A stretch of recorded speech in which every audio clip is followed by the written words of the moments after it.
Welcome to Raconteurs News. Good evening and welcome to Tuesday evening on Raconteurs News. Thanks for the great tunes there for the warm-up, Luby. I hope you all enjoyed that, and I hope you're all in the mood for what promises to be a great evening. We've got something really, really special lined up for you. Quite groundbreaking for Raconteurs, but as always, I'm joined by Jason. Good evening, Jason. How's things with you, mate? Hello there, Andy, and hello, everybody. Yeah, everything's hunky-dory, smashing, ship-shape and Bristol fashion over this end of Yorkshire. Oh, excellent. So, we've got quite a diversity of accents tonight. I mean, we've got me and thee. Apparently, we've got similar accents, David reckoned, on Thursday night, but I can't see it. And we've got a Brummie accent joining us now, and that's Andrew K Fletcher. Good evening, Andrew. Good evening. I'll have you know it's a black country accent. My apologies. See, I knew that. I wouldn't make that mistake, Andrew. I'm a yam. Ah, right. Okay, fair enough. My apologies. But, and also, in a short while, we're going to have a Scouser joining as well, because you've had quite an amazing success with incline bed therapy, haven't you? Yes, it's been quite. It's something that I've always wanted to get into. You know, for 20 years I've been helping people with illnesses, but a sports angle is something that I've tried to get involved in for quite a number of years. I first approached the Baggies through the manager, and to see if they would have the whole team on an incline bed. The object was to determine whether it would boost their performance. But that never came to fruition, unfortunately. But yeah, we'll be hearing from champion Tony Moran shortly, the Scouse boxer, as Andy introduces him. Mm-hmm. But yeah, it's been a fascinating experiment. He's just sent me a message saying it's going to be like listening to Red Dwarf. I like Red Dwarf. Yeah, it was one of the decent programs on telly when I was still watching it there, yeah. It was, yeah.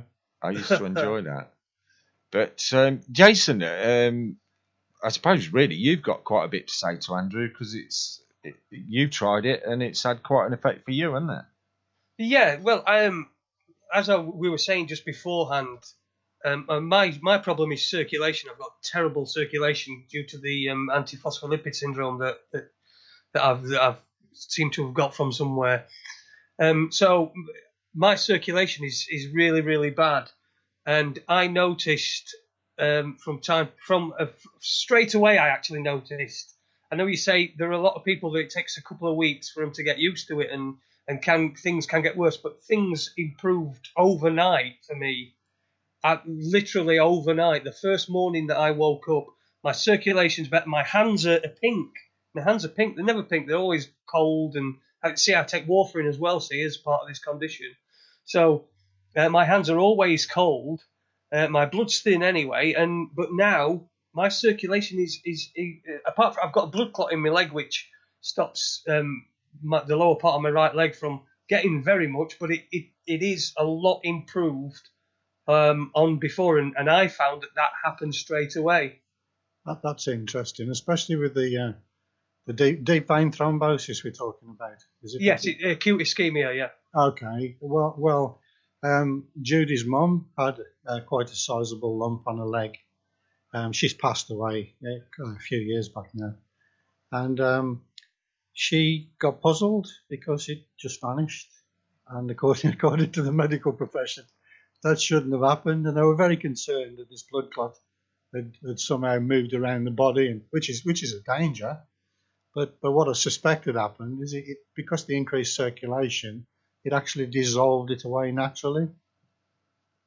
Wow. Well, for all those people who are listening to this on the YouTube replay, we're recording the Skype feed so that there will be video of us all talking, and you'll be able to see how fit and healthy Jason looks. Because I remember we both said we were quite concerned about Jason because he had a heart attack just before Christmas, and he was looking quite grey. His skin was pale, and these real dark circles under his eyes. And when I was talking to him about, I think it was 10 days or 2 weeks after he inclined his bed, my other half, Tina, walked in the room to bring me a cup of tea, and she stopped and did a double take. She went, "Oh my God, Jason looks so well." And I can see the difference it's made on him. Never mind him telling me. I had a problem, with appetite as well. I lost a lot of weight really quickly because I couldn't eat anything. And I thought it was due to the pills that I was taking and what was going on. But since I've been doing this incline bed therapy, I didn't used to eat anything. I couldn't eat anything. I used to have acid reflux, things that get stuck in my throat. So as a result of that, I lost lots and lots of weight. I lost about 4 stone. And so that's gone. I now eat normally like I used to eat when I was growing up. You know, I'm in things. I'm sat and I'm always eating and picking. I have put some weight on, and not too much, I hope, because I don't want to overstretch my heart. But my appetite's come back. I could list so many things as long as your arm of the improvements that it's made to me. And one of my fears when I was wanting to do this was how it would affect my wife, because we both sleep in the same bed. And it was actually her that came back, who'd read up on it. And she came home from work one day with some bed raisers and said, "We're going to give this a try." And so we did that, and it's due to her. And she used to suffer from terrible migraines, bad migraines. She'd have migraines for 3 or 4 days on time, and won't be able to get rid of them. And she said to me, we've been doing it for about 4 or 5 weeks. And she said to me the other day, she said, "I had a headache, and it was unusual because I thought to myself, my God, I hadn't had a headache in so long." She'd not had a headache in such a long time, yet she suffers from migraines. So I could give, like I say, I could give a list as long as my arm as the improvements that it's given me. And has your wife had any migraine since the bed has been tilted? No, not a single migraine. My last migraine was in 1994 when I raised the bed. Yeah, I can believe it. The inclined bed is a cure for migraine. Now, did we just mention the dreaded cure word? Yes, they don't want that, do they? No, we don't want the cure word. A cheap and simple cure like this one is. I mean, it don't cost you anything. You can just do it with a couple of bricks. I honestly would, no matter if you're healthy or whether you're healthy or you're not. If you're not healthy, then it's going to help you no end. And if you are healthy, you're still going to feel benefits from it. Yes. I think anyone listening to this for the first time is going to be pretty confused because we're talking about inclining the bed, which is merely raising the head end of the bed 6 to 8 inches or 15 centimetres and above to cause the whole bed to slope down from head to toe. We've named this inclined bed therapy. It's not really a therapy. It's how we used to sleep back in ancient Egyptian times, because when they pulled the beds out of the tombs, every single one of them was raised exactly 15 centimetres higher at the head end. They knew a thing or two, those Egyptians. And also there's a wonderful picture of a hospital in Constantinople, which was renowned for being more successful treating patients than anywhere else in the world. And that picture illustrates every bed in that hospital is inclined, is raised at the head end. And it goes back to the Tudor period as well. We had a condition called the sweating sickness, which killed millions of people, even the king of the day. And everybody was fearful of this sweating sickness. And if you got it and you went to bed, you didn't wake up in the morning. So what I read was that they placed 2 guards by the side of the bed, and that effectively prevented the patient from lying down, and they survived. Wow. This is so amazing how effective it is. And I think one thing we're always up against, Andrew, is that an awful lot of people these days cannot see the value of anything that costs nothing. Yes. In fact, that's my favourite price. There's Mm. nothing. I'm a bit of a cheapskate in life. You know, I've got my electric bill down to £12 for a quarter. My gas bill down to 15 quid a quarter, and my water bill, well, that's laughable.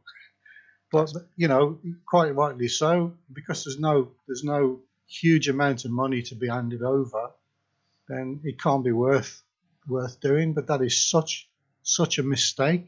Mm-hmm. You know, it's possibly the most sensible thing you could do for yourselves is to simply jack up the head end of the bed.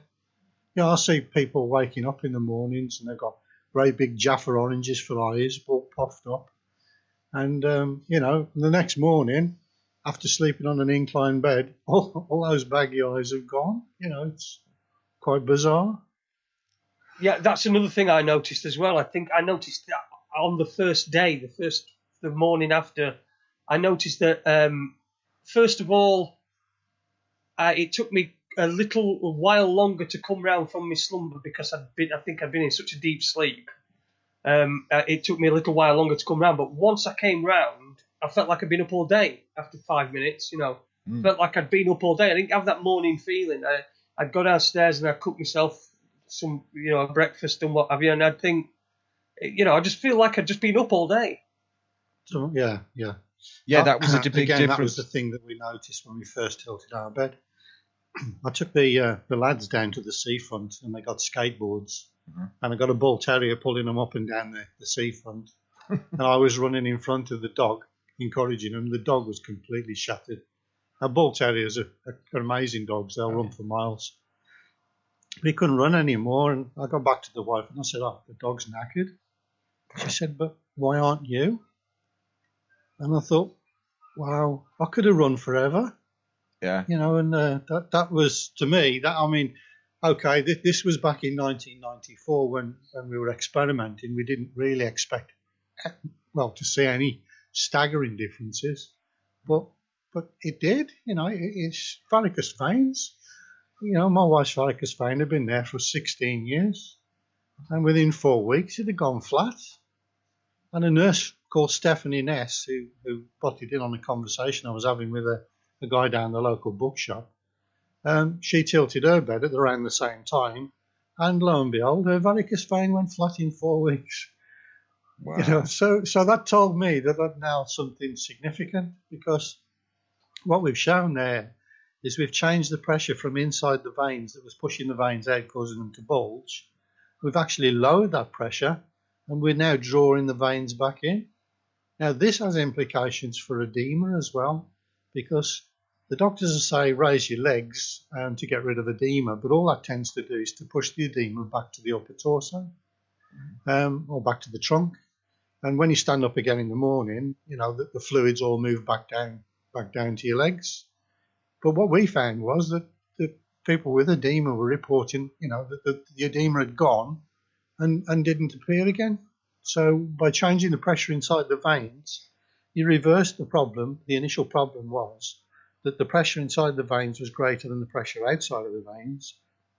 So fluid from the veins used to migrate into the surrounding tissue. Now what we've done is lowered the veins, which is evidenced by the varicose veins going flat, lowered the pressure in the veins. Now the fluid migrates back into the veins, is whipped around the circulatory system and out through the bladder. Yes, people with a lot of edema will urinate a lot more initially, but that's a good thing because it's actually getting rid of this excess fluid. And indeed, people have reported huge weight loss, and this is in people that have a fluid retention problem. Right. Well, something I wanted to bring up with you, and it's been raised as a concern by a couple of people. Firstly, a friend of mine who's a nurse, and she's saying, "Oh, you can't do that for people with low blood pressure." And also, there's a friend of the show, Mithrin, who's in the chat room now, and his wife has very low blood pressure, and he says that if a doctor takes her blood pressure, they won't let her leave again until it goes into triple figures.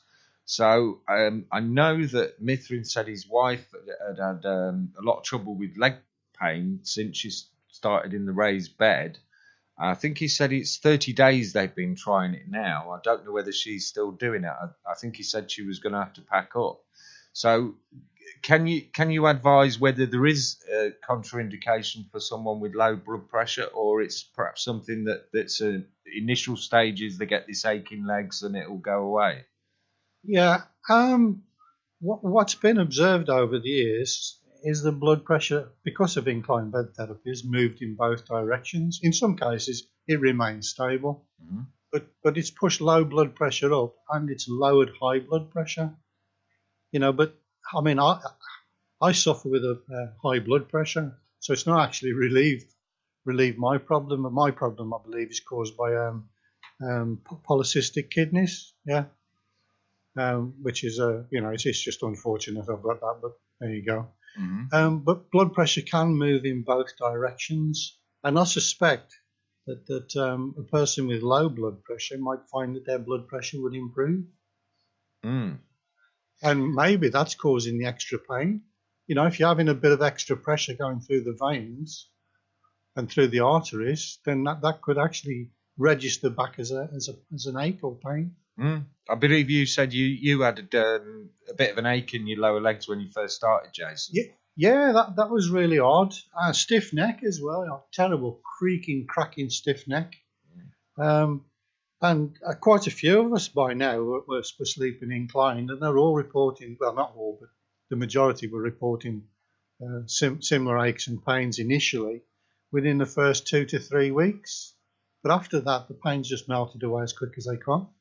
Well, I had some pain, but I don't know whether, because when I first started, I was just at the end of a bout of gout, so I'd got bad pain in my ankles anyway. Yeah, for sure. But because I've got acute ischemia, I've got one of the main arteries into my leg is blocked with it's actually in a stent that was put in there from a previous blockage. Right. So it can't be moved. It's they say because it's stable, they're going to leave it where it is. But as a result, my lower leg is cold constantly. It's like a dead leg. Now that's improved as well, no end. I used to have to go to bed with a hot water bottle. I've been going to bed with a hot water bottle every day, no matter whether winter, summer, every single night. I had to have a hot water bottle. I had to take it away with me on holiday. I had to have a hot water bottle for my right foot. I don't even wear a sock on my foot now. No. I don't wear a hot water. I don't need a hot water bottle. I don't have a sock on my foot. There's nothing on there. I'm just in bed like I used to be. Yes. Before this all happened. That's interesting as well. Again, lots and lots of reports in the early days, and indeed all the time, is that people would suffer with cold hands and cold feet in bed. I mean, my wife was a classic example. She'd put her feet on me and they'd be like blocks of ice. And, it would take 2 hours for the feet to become normal temperature, if indeed they did. And now she sleeps with the feet out the bed because they get a little bit too warm. Yeah, so, yeah, it's... And again, I suspect what's happening is if you ever put your thumb on a bicycle pump and forced air through a small gap with your finger, it gets hot. Yeah. So, because it's under more pressure, right, and because it's flowing at a greater velocity, or we've increased the circulation marginally, then that would actually generate a bit more friction. Mm-hmm. So, and it would also distribute the heat better. If you've got a blocked radiator on a truck, it'll overheat. Yeah. But if you've got the right size radiator for the truck and everything's open and moving freely, it takes the heat from the engine and distributes it to the radiator. So the same with the body. If we can improve the circulation, we can shift the heat more evenly around the body. I suspect there's a guy called the Iceman, and I've been watching what he's doing as well with his posture. Oh, yeah, and he's using posture. Really? Yeah. I've seen he's the guy who can submerge himself in ice and not have any ill effects, isn't he? Yes. Yeah. Yes. Yeah, he's pretty amazing, that guy. If anyone hasn't seen it, I urge you to just go to YouTube and just put the Iceman in there, and you'll find him. Yeah. So he's obviously worked out how he can control his body temperature as well. Mm-hmm. I suspect he might have thicker blood than most people as well, because again, if you've increased the thickness of the blood, then back to the old bicycle pump analogy, to move thicker blood through the vessels would generate more heat. And indeed, the opposite occurs when you're on warfarin, as Jason said, is because you thin the blood, so therefore there's less friction, and therefore the body temperature cools down below comfortable levels. Mm-hmm. That reminds me of something you mentioned a few weeks ago in a message, when you were talking about getting the word out, and hopefully having Tony on with us later in the show is going to really do wonders for that, because hopefully it'll draw in one or two, or more than one or two, a lot of people that don't normally listen to us. And was it you said if this came from religion or the medical authorities, this would be absolutely amazing, but because we're just mechanics, it can't possibly be true. That's right. Well, they don't want it to be true. Yes. No, absolutely. Well, it's going to cost them a fortune, isn't it? Yes. Instead of spending these thousands of pounds on pharmaceutical medications, or pharmaceutical as we prefer to call them, you just raise your bed and suddenly all kinds of things that you thought were lifelong problems, as in Jason's case, suddenly they're gone. Yeah, your sound's a little bit breaking up. Your sound. Oh, that must be a Skype issue. Sorry about that. It's okay here. It's okay here, Andy. Okay. Yeah, it's if we can move this into the sports arena, as we'll hear later from Tony, then the sky's the limit. This could really fly, especially with the clamping down on the drugs, and what they need is an edge, and I believe we've got something here that gives sports people an edge. Mm-hmm. Do you think that's probably why we, as a country, as a nation, we never win anything, because we lay flat and everybody else already knows? I've had a lot of feedback from people, weightlifters as well. I've got a weightlifter who's doing incredibly well. But yes, I suspect that quite a few people have cottoned on and are using it, but unlike Tony, not prepared to broadcast what's been happening to them. We've got another boxer, Billy Carito, and he's been using an incline bed, and it's improved his performance, his staying power, his punching power. I'm getting this feedback from the guy, and all he's done is tilted his bed. So how did you meet Tony? How did you get together? How did he get his bed inclined? Tony contacted me after he'd watched a video with Clive DeCarl, yeah. And Clive DeCarl is a good lad. He's a good man. He helps a lot of people out. Different line to what I'm doing, but he helps people with nutrients and supplements and got health guidance. So Tony was advised to contact me by Clive, and he decided to go for it straight away and put his bed on an incline. Tony had been through a very rough patch. He'll tell us more about that in the when he comes on. I mean, at the time he fought his bout and won his world championship, he was actually homeless. Which is like a double whammy, We're talking about things that cost nothing, that have great effect. And here's a guy that hasn't even got a home, yeah? Just put a couple of bricks under his bed and goes on to win the world championship title fight, which is incredible. Wow. I never tire of telling people about this incline bed therapy. I mean, some people must think it's almost a cult we're trying to start, because the thing that excites me so much, Andrew, is we do get some incredible feedback after some of the guests we get on, but we've never had as much feedback as from when we've had you on, from that first initial show, and get messages from people all over the world now on a regular basis telling me that they've done it and it's wow. And I've just got one here, just arrived on Skype, and it's from a good friend of the show, Rick Dwyer, who made the film Run from the Cure with Rick Simpson. And he says, Rick Dwyer from Canada says, since my wife and I started Andrew Fletcher's incline bed therapy in February 2016, our sleeping patterns have improved dramatically as well as other health issues. I would like to congratulate Tony on his championship win and thank RN Tony and Andrew Fletcher for bringing this wonderful therapy to the world. So there you go, Andrew. Brilliant. And I'm just trying to spread the word a bit wider and get more people. Well, I tell everybody. My mum's got her bed inclined. My wife's sister's got her bed inclined. My mate, my friend, he's got his bed inclined. It took him some right messing about as well because he's got a divan.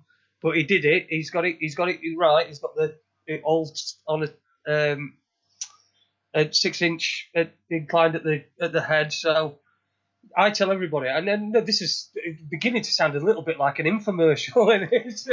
But we're not selling anything, are we? We're not. That's the problem. Is we're not selling anything. Maybe if we charge people £1,000, and say, look, here's your couple of blocks of wood. Away you go. It could spread like wildfire. First of all, you'd be accused of corruption and trying to rip people off. And, of course, all news is good news.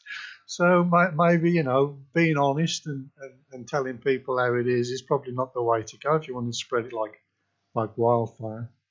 Well, I'm thinking of looking online, see if I can find a job lot of old medical books. Because, like you said, people say, well, what can I prop my bed up on? I said, well, do it bricks, blocks of wood if you like. But I like your idea, prop them up on old medical books because from now on they're pretty useless. Yeah, they're going to have to be rewritten, that's for sure. Yeah, it's. But I mean, if we study animals in the wild, that's everything starts to make sense. You watch a lizard in an aquarium, and if it's too hot, it'll lower itself. And if it wants to warm itself up, it raises its head up. And alligators and crocodiles on the side of a riverbank, they'll choose a bank with an incline.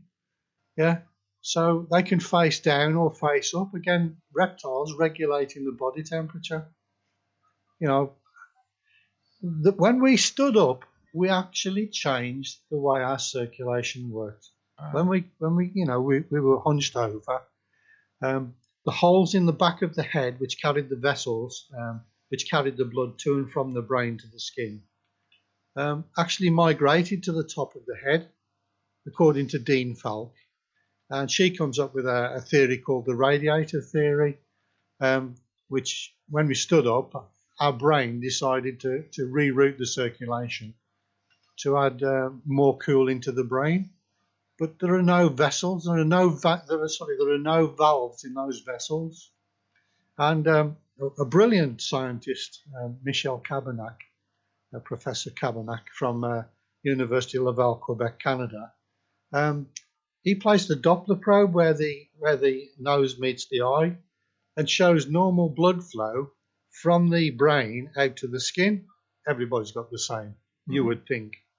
He then puts a guy on a exercise cycle, and gets him overheated, and then he puts a Doppler probe back, and now the blood is flowing in the opposite direction. It's actually flowing from the skin down to the brain, so a complete reversal against the pressure of the heart. Now, Cabernac approached Falk, and Falk's theory says that the brain somehow diverts the flow, but like I said, there are no vessels, no veins in those vessels, no valves in those vessels that the brain can use to control the flow of blood. So what I put to Cabernac was that the extra heat generated by the exercise cycle caused extra evaporation from the hot scalp, which in turn changed the density of the blood. So instead of the blood flowing over T-junctions, it actually went down and actually took the shortest route down through the brain because it was denser as a result of the evaporative heat loss. Cabernac liked that theory. Whether he's published anything to go along with it, I don't know. He said he would, but we'll have to wait and see, I suppose, whether that comes to fruition. But it's fascinating that we can see experimentally that simply overheating the blood and causing more evaporation can change the direction of blood flow against the pressure of the heart.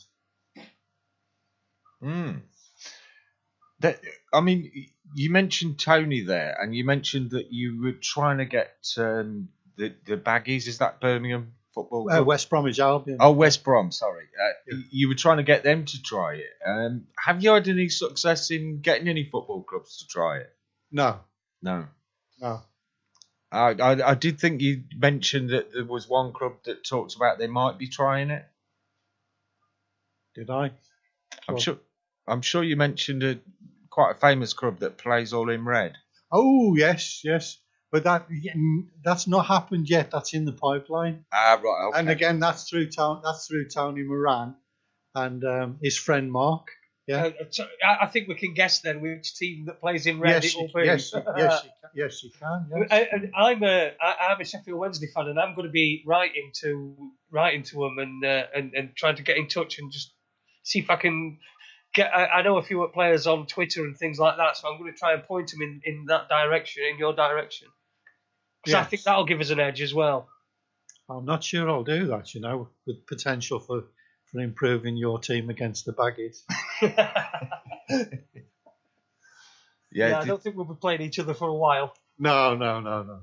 Well, I was saying to my other half this afternoon, we were both like kids waiting for Christmas, waiting for this show. And I said to her, we've been... I mean, our sport, the only sport we follow nowadays is motorcycle racing. And we've been marvelling for the last few years at the feats achieved by Valentino Rossi. Valentino is 37 years old, and he's basically kicking the arse of a load of youngsters who are 20, 21, 22. And he finishes the race as fresh as when he starts. I wonder if he's perhaps hit on it, or if not, if we were to try and get in touch and get him on it, he'd probably still be doing it at 100. Yeah, I can't. Well, I must have approached tens of thousands of people over the 20 years that I've. But the initial reaction is they nod their head and say, "Oh yeah, thank you very much, yeah," and walk away thinking they've got one up on you and thinking you're one brick short of a full load. Yeah, I think we're going to try and sell them something at some point. That's what we're thinking. Of course, yes. We've been conditioned to wait for the hit, but it's unfortunately it's just human nature, I suppose, that we'll cast doubt rather than entertain new ideas. Yeah. I think we've got a question in the chat room, haven't we, Andy? Oh yes, sorry. It's Kevin Mark. Good friend of the show again. Kevin's been doing some great work booking us guests on. And Kevin's asking, are there any contraindications where inclined bed therapy would not be possible, i.e. elderly or any particular medical condition? Well, what we've discovered over the years, and the huge amount of medical literature backs it up, is that flat bed rest is perhaps the last thing you want to be doing if you're elderly and firm. This lady called Stephanie Ness, the nurse that first tilted a bed for varicose veins, was helping a lot of the aged people, and she noticed that all of the people that lived to be close on 100 or more didn't lie down for long in beds, and all those that passed quickly spent a long time lying on a bed. And in fact, NASA's been paying people $17,000 just to lie on a flat bed or lie on a bed that's head down and feet up, because they want to cause the body to age 10 times faster, which reflects what happens to astronauts in space. So they found a cheap method of studying the harmful effects of being in microgravity simply by confining healthy people to either a flat bed or a head down bed. Right. And Yeah. that's $17,000. I think I Yeah. found the experiment online, and it's only for about 3 months they're getting paid that, isn't it? That's right. Yes. Yeah. Yes. Lay down for 3 months for $17,000. Yes. I did notice one the other day that was online that was, I think it was a similar amount of money, but you were to lay down in bed and smoke weed for a month. Oh, that sounds all right. I wouldn't mind doing that one, yeah. Yeah, well, the smoking weed might outweigh the damage for laying in the flat bed, mightn't it? I mean, Yeah, Mike. Yeah. One thing that does surprise me as well, Andrew, is that people try this for, I don't know, a month or two, and they find all these marvellous benefits for their health. And then after a month or two, they think, right, I'm fixed now, and put their bed flat, and then wonder why they get ill again. Yeah. Yeah. Yeah. There's no logic in that, is there really? No, I mean, for me, the biggest benefit is one thing that Jason mentioned there. Yes, it did wonders for my sciatica, but the biggest benefit for me was the fact that I'd always, didn't matter if I sleep 2 hours or 12, always used to wake up tired. Never ever woke up feeling refreshed, and I was quite envious of people that did. And I can't remember whether it was the first night or second night. I woke up in the morning and I just felt really strange. And I thought, what's this? I feel strange. I can't work out what it... And what it was, I wasn't half asleep and bleary-eyed. I just felt great as soon as I got out of bed. Wow. When I realised what had happened, it's like a miracle. Yeah. I know you said don't mention it, but we're talking about legal highs, yeah? And they're banning legal highs, yeah? But, if you raise your bed up, you've got nature's own legal high there, because your bed's higher. Yeah, that's... Yes. So give yourself a good boost, yeah? Perhaps you should call it a natural high rather than a legal high. Oh, I like the sound of that. That sounds even better, yeah? But perfectly legal, of course. Unless they start taxing us on how high our bed is. Yes. You never know, do you? You never know. Another thing I noticed, I just want to mention, just briefly, I know that we're sort of like 20 to 9 and we're a little bit before watershed, but I tell you what else is, the other effect that I've had is that my old fella woke up. Really? Yes. Nice one. Yes. I've been ill. You're not by any means the first to have reported that. Yeah, the early morning wood. Oh, go blimey! Honestly, I nearly had my eye out a couple of times. I've been ill and I've been on all these tablets all these months, and I think it disappeared at one time. It just went on holiday. Yeah. So, but God, it's back anyway. That's another one. Actually, what we've found as well is that the incline bed has stopped many old people, blokes, particularly blokes, from rolling and falling out of bed. Oh, right. Oh, I fell for that one, didn't I? You did, didn't you? The old kickstand joke. And you're a motorbike man as well, Andy. You should have got that one straight away. Yeah, I should. Oh, I'm a bit slow. It's my old age. That's what I blame anyway. But we've had, we've talked about just improvements in our health, but if you study most illnesses, like Parkinson's disease, for example, the patient with Parkinson's disease in the early stages will wake up completely paralysed. So the partner will then raise them up to bed and sit and get them up, propped up on the pillow, and they come round a little bit. Then they raise them up a little bit more, and they come round a little bit more, swing the legs over the side of the bed and get them to sit on the side of the bed, and they come round a little bit more compos mentis, get them to stand up, get them to move around. By the end of the day, they're walking around like you and I, and then they go back to bed again and start it all over again. It's like, hello, have you considered that it might be the bed? Yeah, absolutely.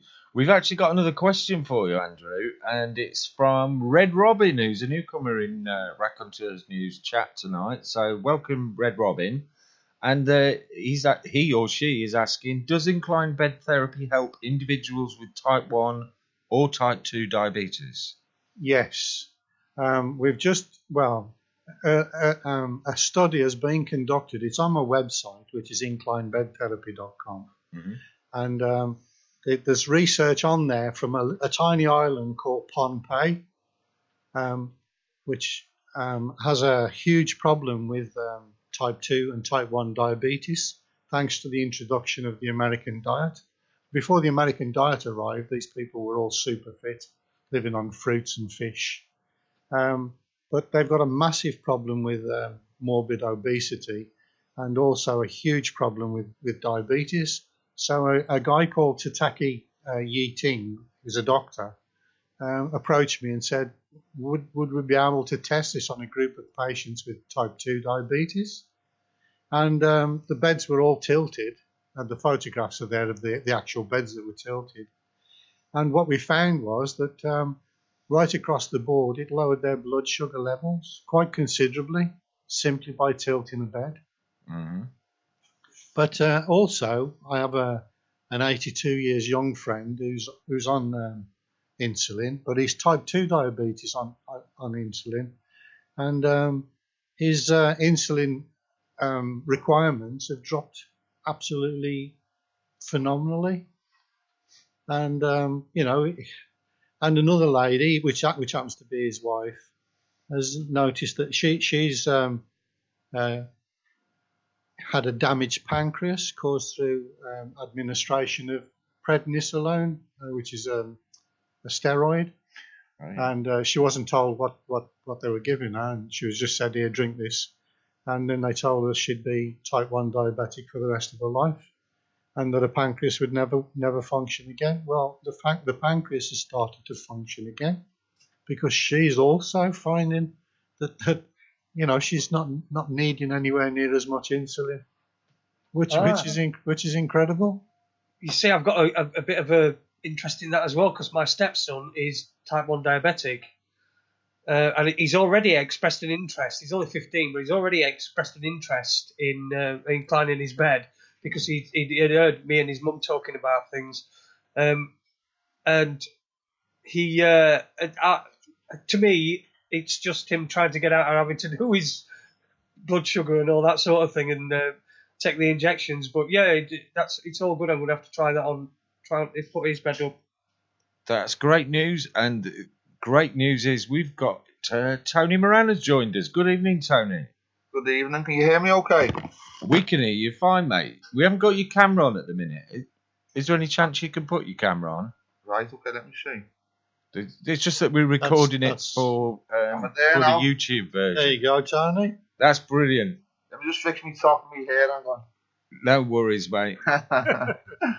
Yeah, well, thanks for joining us, Tony, and congratulations on your World Championship victory. Thank you very much. I was just saying to Andrew before you arrived, my partner and I, we follow motorbike racing, and we were raving about how Valentino Rossi has been kicking the young kids' arses at the age of 37. Now, you can go one better than that, can't you? With my age, you mean? Yeah. I'm a ripe young 42. 42. Look at the skin, though. Can't tell, can you? No. Well, absolutely. You're looking well there, mate. And I bet he uses Grecian 2000. Hi, Anthony. Tell us about your victory, your win, and how you won the title. Tell us who were you up against, what sort of age were they, and how did it go? The guy I fought for the world title, his name was Sandy Robb. He was a 3 times ABA Scottish champion. He's a solid pro. He is, to me, my remembrance, he's a 35, I think. 34. Mm-hmm. Rated in the top 10 in Canada. Yeah, I'm not sure why he's a Scotsman. Maybe he lived there for some time. So it was a WBF world title, which is not one of the main 3. There's 3 that we're all well aware of: the IBF, WBA, WBC. This was what's known as a fringe world title, but nonetheless, he was a worthy opponent to beat. He was a solid individual. It was a fight over 12 rounds. So if you bear this in mind, at the time, I was living homeless. I was training for a fight without a base. had a lot of pressures outside of the fight game to deal with and contend with. Mm-hmm. But at the age of 42, I got in the ring for 12 hard rounds. The fight's going to be up to there for people to watch soon, quite soon as well. The footage to give evidence. It's always evidence-based, in my opinion, though. Mm-hmm. So the evidence will show that for 12 rounds, the fight was from beginning to end was at a relentless pace. So if you bear that in mind, 42 years of age, living homeless, dealing with a lot of pressure outside the ring, was able to get in the ring on fight night and perform like an athlete of 20 years of age. Now, besides my intensive training program, my coach, Mike Harden, who's a fantastic coach, who guided me towards that world title, I also had the benefits of health and the benefits of incline bed therapy. I don't know why I said it like that. Incline bed therapy. And what will also be noticed by people if they do want to watch the fight is that for 12 rounds, I didn't sit down once. Do you understand what I mean by that, Jason? Yeah, when you're in the corner. Yeah, no 42-year-old fighters in a world title fight stand for 12 rounds like I did. You know why I did? Because Andrew told me to. And I trust Andrew. So what Andrew explained to me was gravity's at play when I'm standing up. When I'm sitting down, it's only half at play. Mm-hmm. So my recovery is cut in half. If I lie down, as I don't, hopefully you won't be lying down in the ring, but you know what I mean. If you're lying down, then gravity's not at play. So it's quite logical, isn't it? Mm-hmm. It is an incredible story. Can you give some idea of your previous what how you were previously, your career, your boxing career? I think I had a quick look at your record. I think you were 26 wins and 60 feet out. What was it like before? And what was the major difference before, perhaps when you weren't as successful, to now that you've won a world title? Well, just let me add this though, just what I was speaking prior about. Mm-hmm. If you're also, again, evidence-based, watch the video. From the first round to the last round, my body and my muscular sort of stamina and endurance didn't fatigue once. And that's trust me when I say that's ongoing. If you watch the fight, watch how relentless it was, and then bear in mind the 42, and from the first round to the last, I was as muscularly fresh throughout. That makes sense as well. Yes, it does. Just turn my phone off, sorry. Okay. So I didn't fatigue muscularly once throughout the fight. That's something I've never experienced before. My boxing career, or my fight career has been an uphill struggle for many different reasons. I'm not going to go into it because it's too long-winded. But the point is that with age and maturity, but then finding Clive the Card, who put me onto Andrew, oh my God, like it's just become amazing. And I've won a world title at 42, not to prove anything to myself, because I know what I am, but I wanted to prove something about health and wellness and incline bed therapy. That's what I wanted to prove to people. And I wish it was on a bigger stage, I really do. So I so wish that. But the story's not over yet. Mm-hmm. No. Well, absolutely. I made contact with a friend today who I used to co-host his radio show with him, a guy called Tom Barnes. He does a radio show to, it's mainly American listeners. It goes out on a Saturday afternoon, and I know Tom said he'd love to speak to you if you get a chance. Brilliant, so that's True Frequency Radio over in the States, and Tom would be glad to speak to you. So, there's some alternative radio hosts. They have this big thing about, so-and-so stole my guest, and really, we don't give a damn who interviews anybody so long as we get the word out, and particularly something as important as what yourself and Andrew are talking about here. Sharing and caring, that's what it's all about, isn't it? Yeah. That's it. There was one thing that Tony did that he hasn't mentioned, and that is to drop his hands down. Mm-hmm. Yeah, that's a massively important. So and when you're back in the corner, is to have your hands down by your side and shake them as if you're washing your hands and shaking off the excess water. Again, that's to put the power back into the hands. I did listen, Andrew, because I did it. If you watched the footage, I did it. I know you did it. Have you watched it, have you? I have indeed. You sneaky devil. I also watched your original fights where you was orthodox boxing Yeah. and how quickly you fatigued, age 37.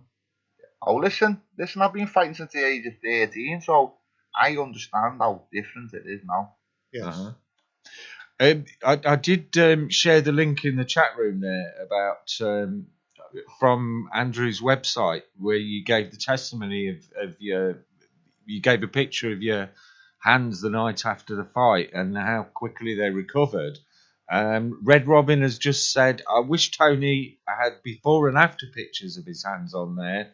It looks like he only has pictures of what his hands look like after the fight. He doesn't have pictures of how fast the swelling decreased because of the incline bed therapy. So maybe that's something you can do next time, Tony. No, actually, he did it. I'm looking on my phone. I'm pretty sure I took photos of both. Yes, you did. I didn't I, Andrew? Yes, he's got a picture of himself and his kids in the hotel room. Yeah. No, at home. At home, sorry. After the hotel room. Right. And his hands are normal. Yeah. How can I show it? That's something you could perhaps show on Andrew's website. I mean, we'll put all the links up when we post the podcast on our website, so people will be able to go and look at the links. There's the testimony on Andrew's website. Also, there's quite a good article about your achievement in the Guardian as well. I've been sharing that with quite a few people. Yeah, that was widely read. That. Yeah. You know what, Andrew? I did try. I always try. You know what I do. I try to get incline bed therapy mentioned, but yeah. I know how the reporters work, Tony. The edit isn't down to me. You understand? I mention it at every opportunity. Yes. Yeah, I know. I read that article today as well, and I noticed that your name was there, Andrew. It was. Yeah. In what I think article? so. I'm sure you said that you thanked Andrew K Fletcher. In the Guardian article. Well, maybe it might be a different one, but I'm getting at cross purposes. But it wasn't in the Guardian. You didn't go in the Guardian.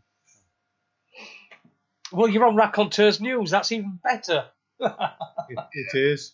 What we need to do now is to get more boxers and get more sports people involved in this. You know, to give our Olympics team an edge over the rest of the world. Yeah. You know, what are they waiting for? Do you know recovery is just I don't get lactic acid build up anymore. Yeah, just as I predicted. Your fitness is better. Fantastic. Everything's better. So the lactic acid is that burning feeling in your muscles, isn't it, when you fatigue? Yeah. But the point I'm making is, Andy, is that when I train hard, I've trained immensely hard today. Mm-hmm. Now, sadly, I'll be sleeping in a flatbed tonight because I'm staying in my ladies. But when I'm in the incline bed, I won't notice any soreness tomorrow. I might tomorrow because I'm sleeping in a flatbed. Mm-hmm. But tomorrow, when I get back in the incline bed, no soreness. I recover overnight immediately. Yeah, well, one thing we've noticed from our experience is we raised our bed. It must be getting on for probably even more than a year ago now, and there were some things that we didn't actually notice changing until we go away and forget to take our bed raisers, which we did a few weeks back. And you sleep in a flat bed for a night or a couple of nights, and we stayed in a hotel. Lovely memory foam mattress and all that. But when we got up in the morning, we went to the bathroom.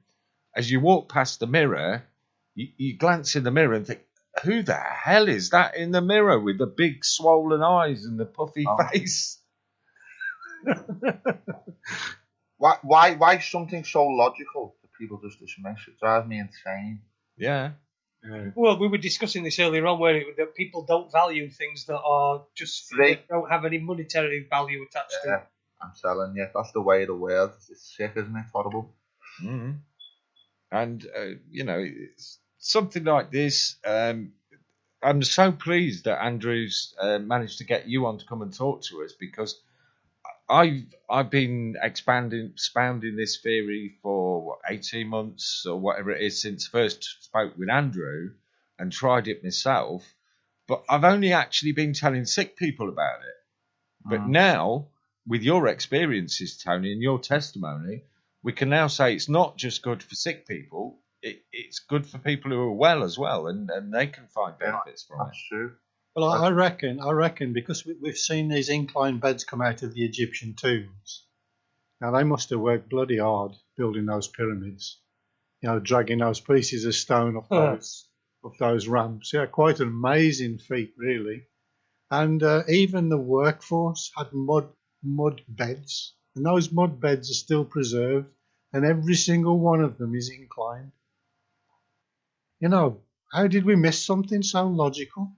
Do you know what, Andrew? Do you know if you sold the concept of like sleep like an Egyptian to women, and the Kardashians slept in these inclined beds, that would be it. It'd be done. Job would be done.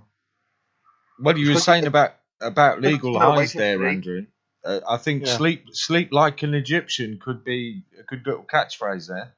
Seriously, because sadly, it's got the sales have got to be involved. If there isn't a sales pitch involved in this day and age, this is what I'm finding, when people are desperate, that's when they'll do it. That's when they'll try something because you've got nothing else to try. Yeah. So I've had people in my life, in my circle, who through desperation of not sleeping, of being kept awake by the baby's coughing, and so many illustrations I can offer. But the point I'm making is, I'll then say to them, please just try this. I'll be going on at them, but I've just stopped going on at people now. I say, just let me do this for you, because I see snoring, can't sleep with my husband, he snores too much. Guaranteed overnight, it's changed, solved. That's it then. Yeah, you got the evidence then, but they still look at you like you're nuts, but you just can't work out why it was so easy. Yeah, you're banging your head up against a wall all the time, but that wall will come down sooner or later. But because the people like your opponent, Tony. Yeah, but you care about these people, so you can't stop trying. That's the problem. That's absolutely something that I won't get. I just don't take it personal no more. As obviously you've learned, Andrew, you've been doing a lot longer than me, but I'm just an advocate for you now. That's what I'm doing. Cheers, mate. Well, it's been pretty easy for me to convince people to do it, and I think everybody that I've met that I've told about it is doing it. But it's been pretty easy for me because the difference in me, our skeleton with skin hanging off it, just really? 4 months ago. Really? Yeah. Oh, yeah. Absolutely. Yeah. What's your medical condition, Jason? I've got I had a heart attack early December last year. That was my second one. I've got a condition called antiphospholipid syndrome, which it's really thick blood. But I'm on blood thinners, and but I'd really been ill, and I really looked like a skeleton with just some grey skin hung over it. And people, I worked my mother-in-law's over the weekend, and I was trying to explain it to my mother-in-law and her husband, who's obviously my father-in-law. He just kept saying was, just look at him. Just look at him. Just look at him. That's all you need to see. Just look at him. You are the evidence. That's all we could say. You're the evidence, aren't you? Well, we were so concerned about Jason's health because, I mean, you did look really ill and like grey and the dark circles under your eyes, particularly after the heart attack. It was more noticeable. But I mentioned at the start of the show, and my Tina came in through to bring me a cup of tea when I was talking to Jason on Skype after one of the shows. After only 2 weeks of incline in his bed, she went, "Oh my God," did a double take. Jason looks so well, he looks like he's been to Spain for a couple of weeks. Who convinced you to do it, Jason? How did you become involved? How did you get convinced? Well, obviously, sorry, I'm saying obviously when it's clearly isn't obvious because you don't know, but I hooked up with Andy, and Andy asked me to be co-presenter on here, and he previously had Andrew on when he was on Enemy Within, weren't it? Yeah. And I'd heard and I'd listened to Andrew's presentations and things like that, and I'd always thought to myself, it was always sort of like in the back of my mind, I'll do it. And then it was my wife came home with some bed incliners she was working as a warden at a local old people's place, and they've got these bed incliners in the wardrobe. She says, "Can I have them?" And they said, "Yeah, no problem." So she's brought them and said, "We need to try this," because she'd read about it, she'd heard me talking about it and posting things on Facebook about it, and so she said, "Well, we're going to try this," and we tried it, and for me it was instant. The very next day, I felt like I were human again. Mm-hmm. That's pretty good. And Tony, we've got a question for you from the chat room, and this is from Red Robin. And Red Robin is asking, what exactly are the benefits that athletes like Tony receive from incline bed therapy? Can you answer that? Me answer it. Oh, do you want me to answer it? If you could, please, Tony. Oh, yeah. sorry, yeah. Okay, so before incline bed therapy, I'd be training intensely. I'd be waking up the next day riddled with pain and soreness. Muscular soreness, I don't mean joint soreness, muscular soreness. Mm-hmm. Injuries would last so much longer as you're getting older. The circulation, the blood flow is less, I suppose. So lying flat doesn't allow for the blood to get to the area of damage, so it doesn't recover as quick. I'm in combat sports, I get a lot of damage. Mm-hmm. So that's a massively important part for me. It allows me to train more efficiently the next day, allows me to put more intensity and effort in on a consistent basis, as I wouldn't be able to because I'd be so sore. In terms of my respiratory system, the lung capacity of my inhalations of oxygen are better. Everything's better. I feel stronger. My physicalities look even better than they did before it, in terms of like muscular density. And I'll take my top off if you want. I'm ripped. But you know, I'm being serious. There's so many benefits, like aesthetic benefits to it too. If you're that way inclined, if you do want to look physically well, it impacts on that. So many benefits. I just feel great off it. And my sport and life has just improved dramatically. Mm-hmm. And it is the hardest game, boxing. Proven, well, fight sports, MMA, Thai boxing, boxing, all very demanding sport. The only sports in the world where you have to train as hard as any other athlete, but then you have to endure the physical punishment that other athletes don't endure. Mm-hmm. So it is proven that the fight sports are the toughest proven sports in the world for that reason. Other sports are very hard, very demanding. Tour de France, rowing, all that. But trust me, when you're in there for 12 rounds, going toe to toe, there ain't nothing that can beat that in terms of intensity and toughness and state of mind and mental pressure and all them things. So there you go. Thank you Does for it that, help Tony. with any facial injuries you might get during a fight? You might get. Does it help with that? Everything, Jason. Any swelling or any damage, even damage to the bone. I got a cracked rib. Would you believe I got a cracked rib before that world title fight? So I went into that. I meant to say that before, by the way. I had a cracked rib going into a world title fight. Now, it happened 10 days prior to the fight. I was in a lot of pain. Honestly, a lot of pain. Wow. I couldn't spar again after that. It happened in a sparring session. Couldn't spar after that. I just had to do intensive training. But I couldn't even do the intensive training for like 5 days after the injury. It was too painful. So, but I do firmly believe that the incline bed therapy, I'm not saying it was all that. I've got a very strong mental strength to take forward into what I do. I'm sculpted to adversity, I'd say, in terms of the things I've done. So I'm a tough competitor, tough-minded individual. But I definitely will say that the incline bed therapy assisted the site of the injury to get it to a point where I could accept the pain before I went into the fight. Yeah, All right. one thing that has been reported, and indeed I've noticed myself, is old scar tissue. And we're talking about scars that have been there for most of your life. Yeah. Suddenly becomes smoother and less visible. And it takes a while for you to realise. You look, I mean, I've got did have quite a sizable scar on my leg where I had a running with some barbed wire, and it left a deep groove. That deep groove's all filled in. You know, it's just barely visible. Look at the four of us. Look at our skin. Not even joking. Yeah. Well, I I just know looked. how old you guys are, but you know, I think our skin is showing. I'm 60. I'm 60 this year. Yeah. Listen, there's aesthetic qualities. There's vanity benefits to this as well. Your skin, your hair, your eyes, everything. And your sex life, according to Jason, as well. Absolutely.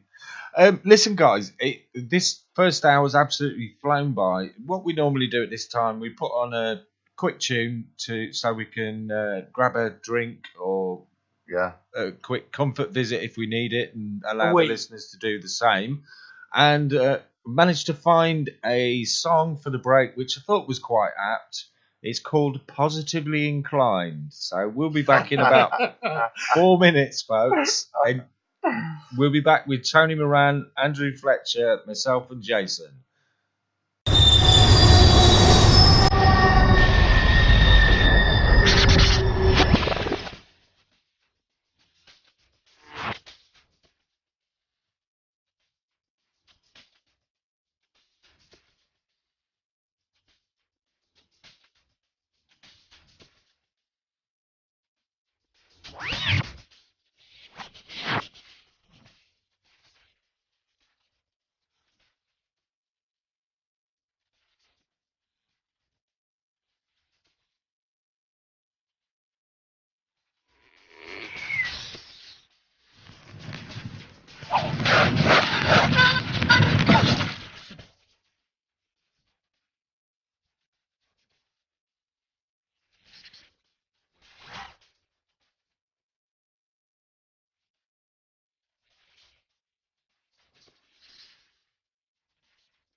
this is Lisa Tanner, and you're listening to Raconteur News. You're listening to RaconteursNews.com. Stay tuned for more untwisted, unsweetened news. Please consider buying a t-shirt or making a donation to help support us. Thank you for your support. We do it for us all. And welcome back to Raconteurs News this wonderful Midsummer's Tuesday evening. I'm Andy Young. I'm joined as always by Jason Holmes, and this evening we're absolutely delighted to welcome back Andrew Fletcher. And Andrew's been joined by Tony Moran, the WBF Cruiserweight Boxing World Champion. Welcome back, guys. You want to see the belt? Oh, yes, please, mate. Yes, please. I'm going to put my smoothie down, won't I? This is going to make good radio. Yes. Yeah, well, it's. I actually did a ninja show the other night. I was. Jimmy called in and was talking to me, and we were actually discussing Linux. And he was showing me his setup and how it all worked on a screen share. I'm sure that made blinding radio. I've actually got two belts, but I'll just show you the world title one. Wow. Since I met Andrew, I've won two titles. That's incredible. I won an international title before the world title. Uh-huh.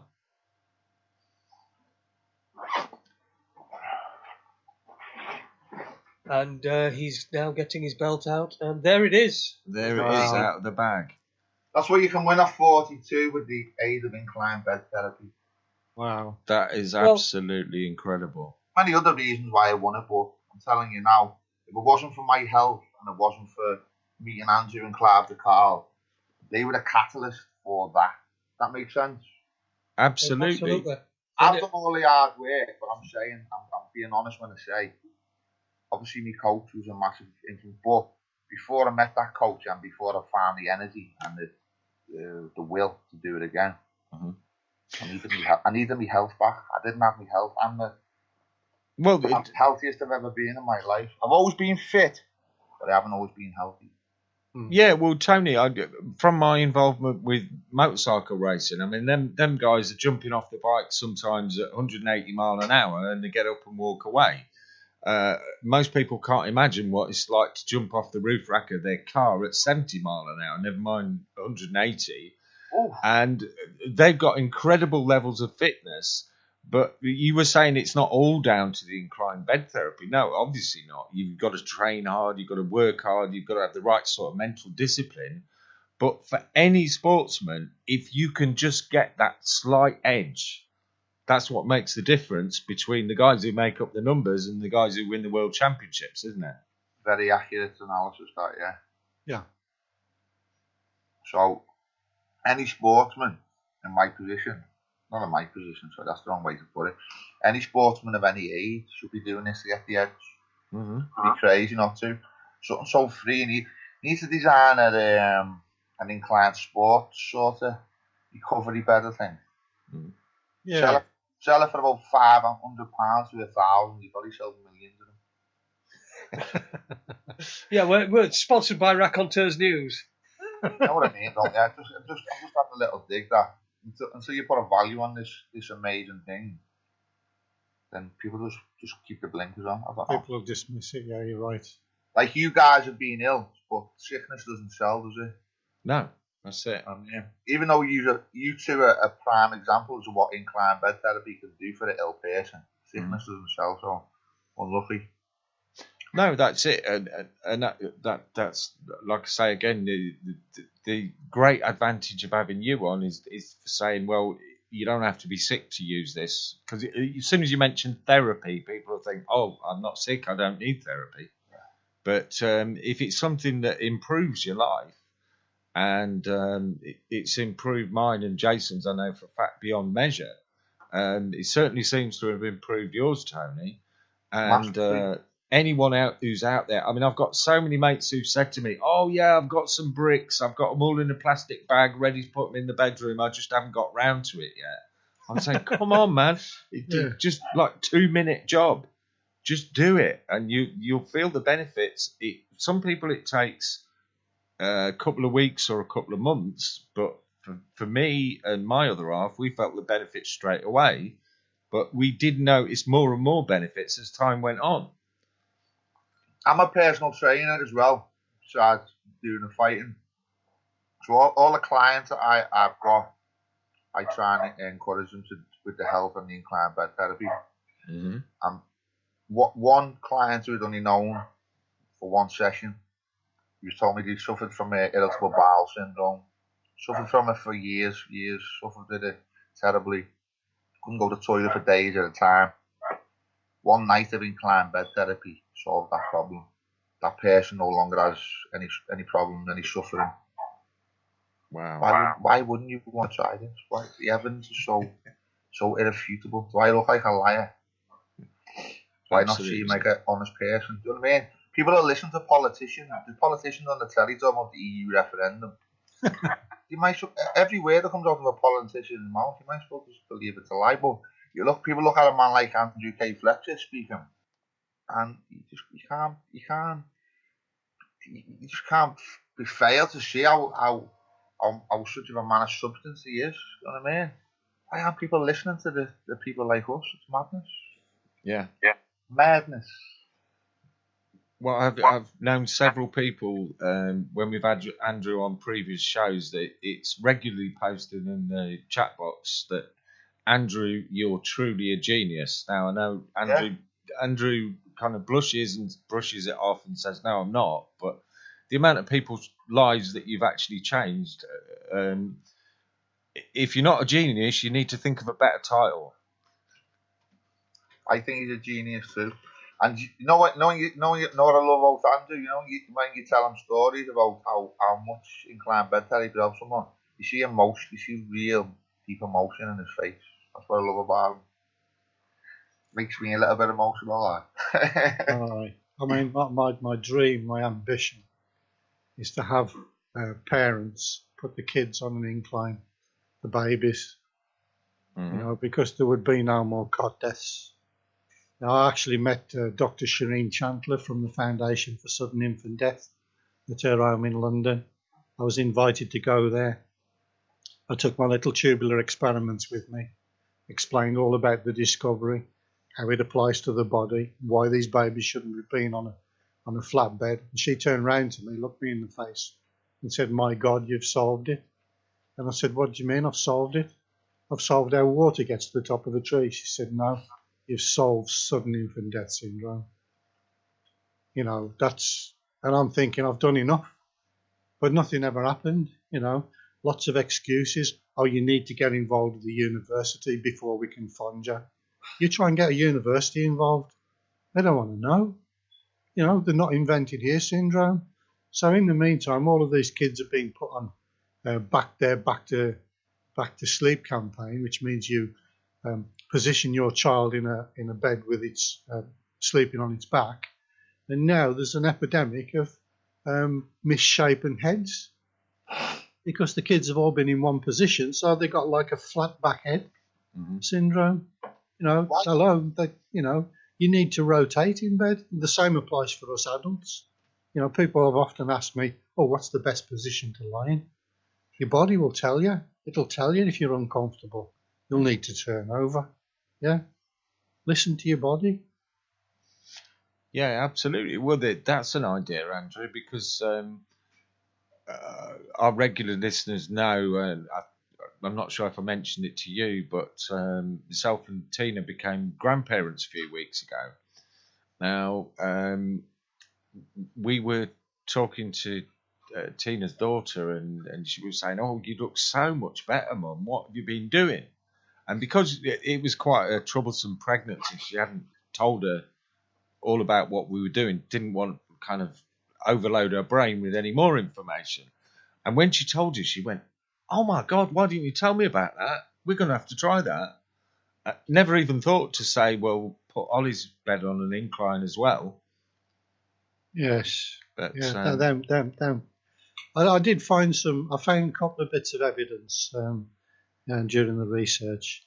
And there's a doctor in America, I forget what I found in the paper now, but he said he'd never had a single case of sudden infant death syndrome in the whole of his career.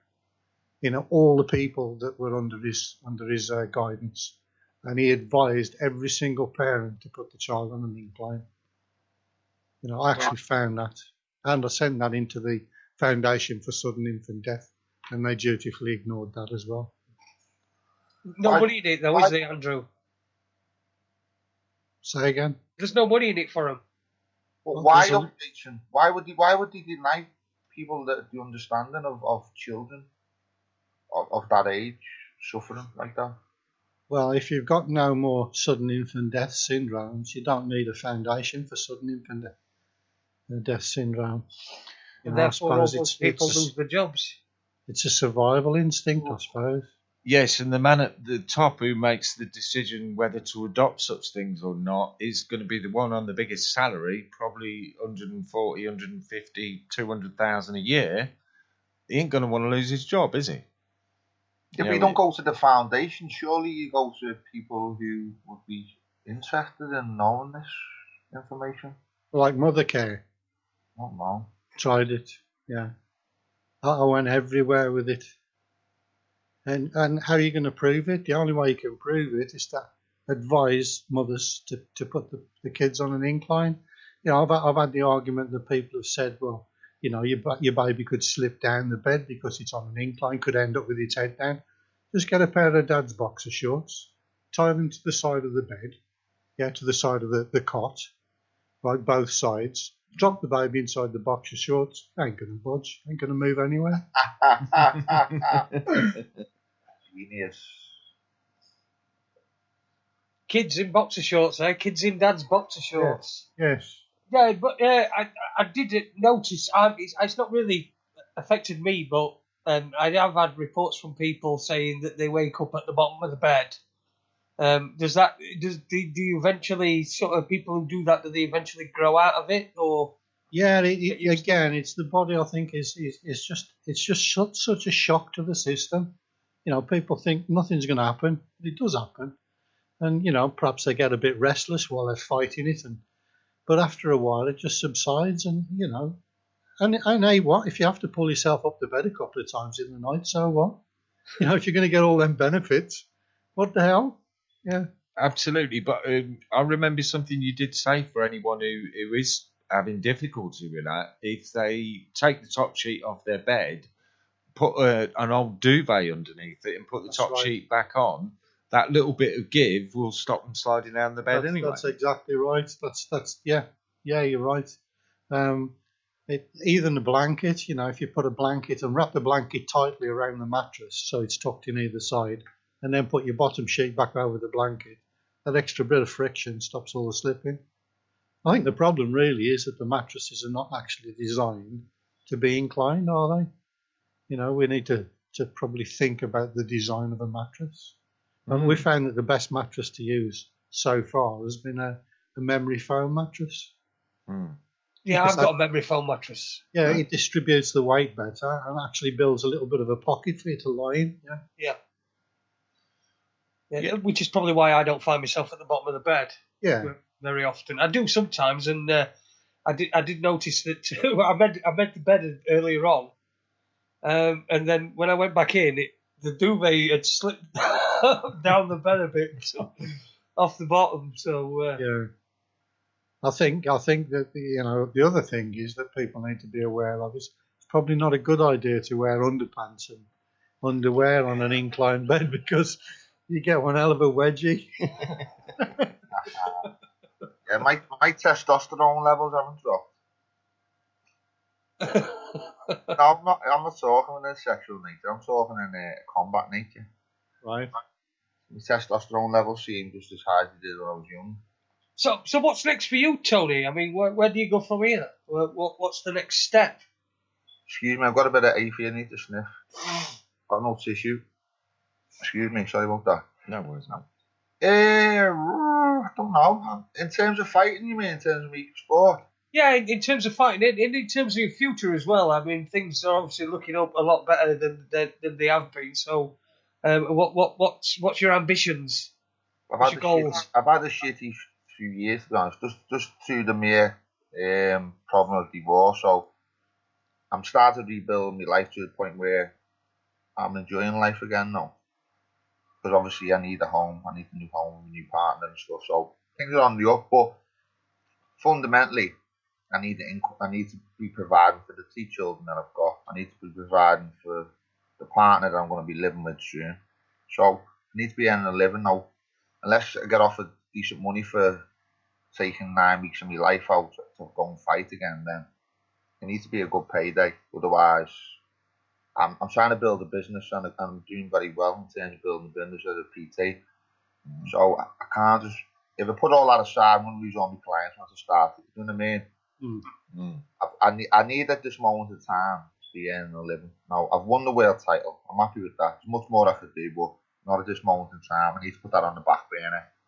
My ultimate aim at the moment is just to get a home with my partner, be settled, have my business running well, and then look at maybe fighting again. But you know what? Even though I'm 43 in a month, I believe I can go on for many more years.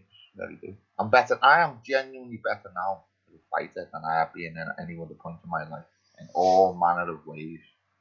So that's just put a thought into my head, Tony. I'm just thinking, do you know what is the oldest ever boxing world champion?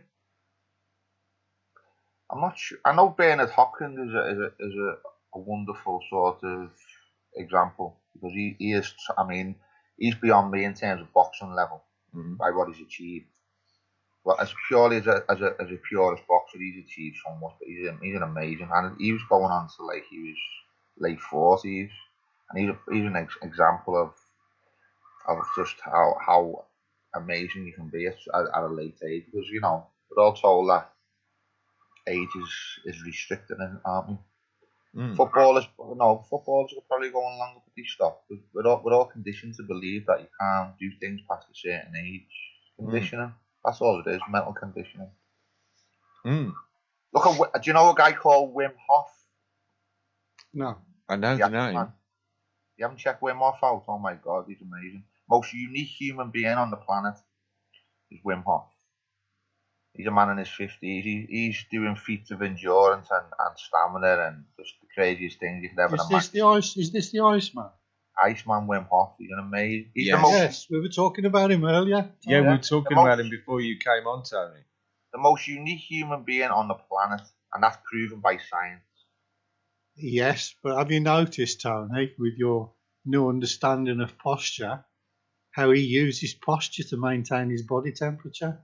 Oh yeah, Pay attention. No doubt about that. Man knows how the body works. He knows how to get the best out of the body. So I'm pretty sure he's definitely onto these elements of gravity, how gravity works with your breathing. But do you know what? It's just great. It's great to be part of this community. To be honest with you, this was something alien to me 2 years ago. I would never have imagined I'd be sitting on a podcast talking to a genius scientist. Get off. Excuse me, but I'm not a scientist. What am I? I was as trapped in the conditioning of brainwashed world as anyone. I've always been a good guy, but I was lost in my own ego of the fight sport and all the nonsense that inner city life entails and all the influences that we have. And I was lost. I was as lost as anyone. 2 years ago, I found my health, and I found Andrew, and I found people like yourselves, and you know what? It blows in the way that I've ever experienced before. But people like us come across as too boring. Yeah. That's what everyone looks at us like. When you got a belt like that, Tony, you're not boring at all, mate. In the world I've just been talking about, in that false, shallow existence that I've lived for 40 years until I found these things, that I can now carry on giving evidence of, but from a different viewpoint, if that makes sense. Yes. But I still influence people in that world, I suppose, because of what I've achieved as a fighter, I think.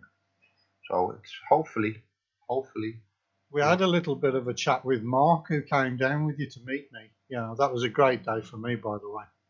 Yeah, really enjoyed you guys coming down to meet me. Has Mark been on this podcast tonight?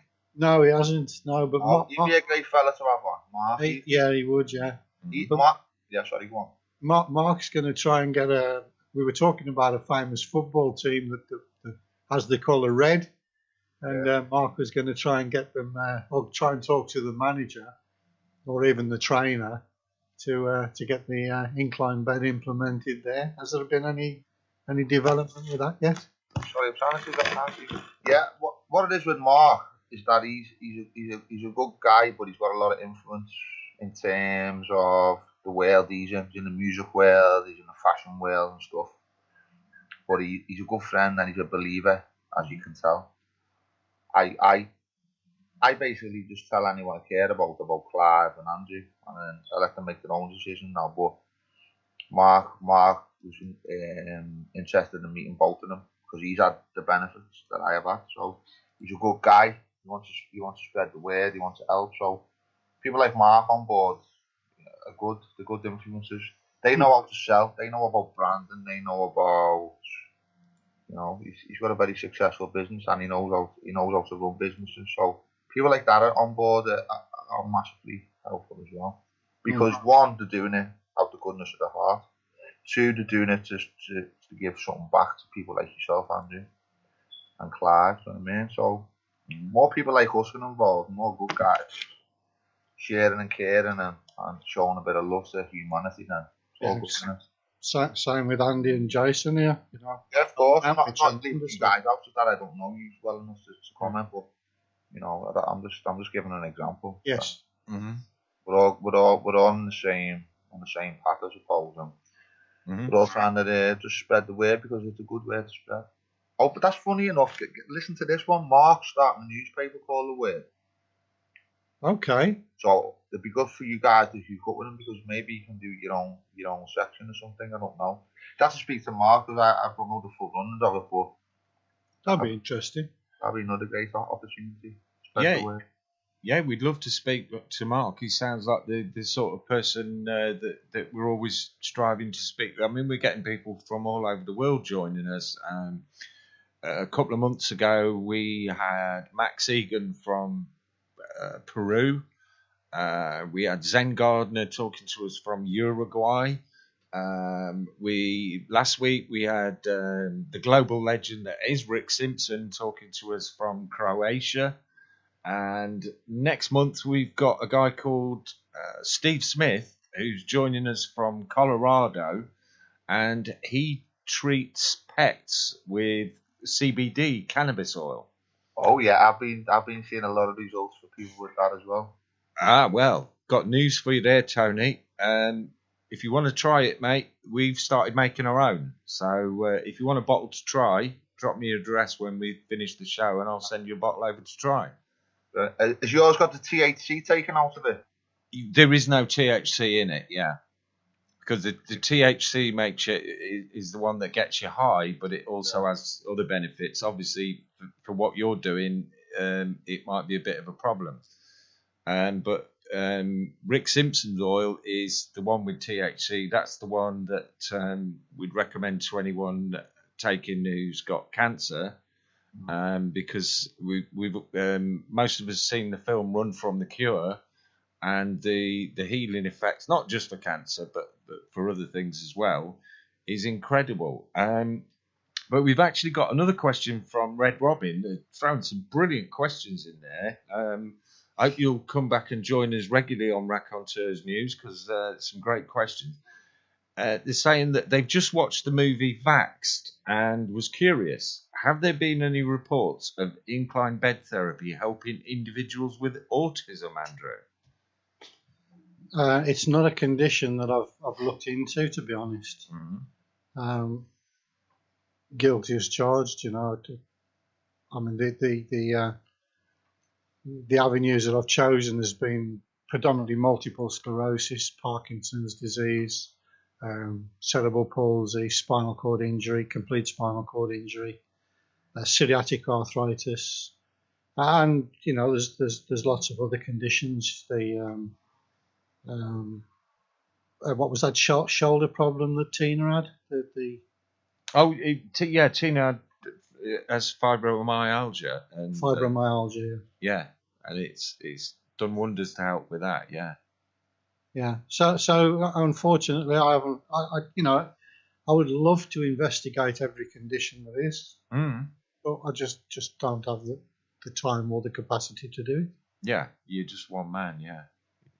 So it'd be interesting to see whether that does help. I'm pretty sure that there's been some positive results on autism with the CBD oil, actually, and that's something we're looking into the ins and outs of it and the possible legal implications. But myself and Super Kev, who books the guest on, we've done a few extractions now, and we've made some oil, we've made some salve to rub into you wherever it hurts, and it's very effective. The stuff we're making at home actually seems to be more effective than the stuff we've bought online that's supposed to be stronger. So if we can do it without causing too many waves, then that's something we'll be looking at selling. It might be on the RN site, or perhaps we'll have a separate website and link to that. But they can meet us back at library. Yeah. I know people in Liverpool will sell it for you. Listen, I wanted to ask you a question. I was speaking. I went and met up with Tony Farrell in Sheffield a few weeks ago, and while I was just having a brief meeting with him before he came on our show, he got a friend with him, and I was telling Tony about incline bed therapy, and the guy who was with him, his mate, said, I've been doing that.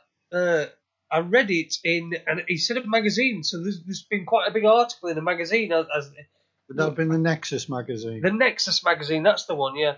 Yeah, they did a 4-page spread on it. Very good article. There's another article coming out shortly in New Pathways magazine, which is a multiple sclerosis magazine. So this is a follow-up article, from one that went out in 2010. So we're getting coverage, and it's reaching the parts that broadsheets and the gutter press can't reach. Yeah, but it was the first time that I'd ever come across anybody that, when I'd mentioned it, knew what I was talking about, but I'd not been the one that told them about it, if you know what I mean, or it wasn't somebody who told me. It was that was quite interesting that there are people out there that this information is reaching. Yes, there are. Well, thanks to you guys as well. Because the Nexus magazine came about because of interviews on radios, ironically. So, yeah, it's a snowball. You need the PR agent, Andrew. Yeah. I'm not even joking. I'm only half joking when I say that. Seriously, though, these people who do those jobs, they know how to get stuff branded, and they know how to get stuff. Yeah, indeed. Consciousness and an awareness, and maybe I've got a few people now who I'm working with as personal training clients who are in those worlds, and I've asked them to incline the beds, and they have, and they're getting results. So hopefully the next question to them will be, well, do you think this is something worth backing in terms of PR? It is all about the sales, isn't it? Not the sales as in terms of monetary sales, in terms of selling the idea. Selling the idea and the wonders of it, and you only need that one door open and kick off. One person, one door open, and that could be all that's needed. I'm just going to put my light on because I'm looking at my picture there. It's getting a bit dark. Oh yeah. What time are you running this till, guys? We've got about 20 minutes left, haven't we? Well, we normally cut off after 2 hours, but if you want to run a bit over that, we've got a full third hour we can go into, so we're quite happy to keep going. I don't know. I'm asking that because I haven't eaten all day, and I'll be happy to finish at 10 if you don't mind. Yeah, that'd be ideal. Just that my missus has just sent me a text from down the stairs asking what I want for me tea. If you don't get me order in now, I'm not going to get nothing. Yeah, so come on, what's a world champion having for his supper, Tony? Well, I'm vegetarian now, which is again something I would never have believed I was going to. But I wouldn't have ever believed I went down this path. But anyway, the best way I can explain is 2 years ago when I found my health, I realised that I wasn't going to change overnight, so I'd done the drip effect, and on a daily basis, weekly basis, monthly basis, I just gradually changed all my habits. So where I'm now just an elixir of youth, elixir of health. Sorry, having a drink and eat, I would just say, is healthy. I don't put badness in my body anymore. I've got full choice over the food that I put in my body, and it doesn't come at any cost of willpower, if that makes sense. My body's just changed. I've got a naturally healthy body that just desires goodness, doesn't desire sugar, doesn't desire junk food. I don't even get it for my kids anymore. I'm retraining my kids too. That's the most beautiful thing for me. I'm giving kebab and chips then. No, I still give them occasional. I'm not gonna just become like a monk who's just not going to give them anything. But I have reduced. I don't get them fast food no more, apart from the pizza. Good on you, mate. I've stopped them eating those American sweets with all the colours in. But I'm educating them as to why. I'm not just saying to them, you're not having it. We sit down, have discussions and education, and have fun about it as well. And you know what? Kids don't mind. I think one of the best things I did for my granddaughters was to educate them on growing their own food. You know, and because we've got our own organic garden, yeah. So we taught them, you know, this is where the food comes from, and consequently, they love vegetables. Yeah, but it's the quality of those vegetables that's important. Of course. Yeah. Because they're organic, grown in your own soil. That's it. What are you two like on your health, Andy and Jason? Well, for me, I tried to go along with my partner when she went for the some people call it no carbs. Dr. Sarah Meyer, who came on with us a while back, calls it ketogenic diet. And to be honest, I kind of slipped off that. Sorry, ketogenic. Sorry? Ketogenic. Right. Okay, sorry. And I'm not following it 100%, but my partner does. It's improved her health, and that's just basically doing away with all carbohydrates from your diet. So you can eat as much meat and vegetables as you want. Just don't eat sugar, potatoes, pasta, stuff like that. And I was really surprised. I thought, oh my God, no potatoes, no bread. I'm going to really miss that. But when we got started on that, and we just used to have some meat and vegetables as a main meal, and you can eat as many veggies as you like, eat as much meat as you like as well, and you don't miss it. I mean, the only time I ever eat bread, we never have bread in the house. The only time I eat bread is if we go away and there's nothing to eat but a bacon sandwich or something like that. I'll eat it, and you know. The odd bit here and there is not a problem. It's when you live day to day on those sorts of things. Andy, I'm going to retrain you on your health. I can offer you some really good guidelines off here, you know. Oh yeah. That I think would benefit you. You need to cut the bacon out, mate. Cut the bacon out? Yeah, I think so. Ah, right. I'll show you some pictures as to why. I want to joke. But no, you know what?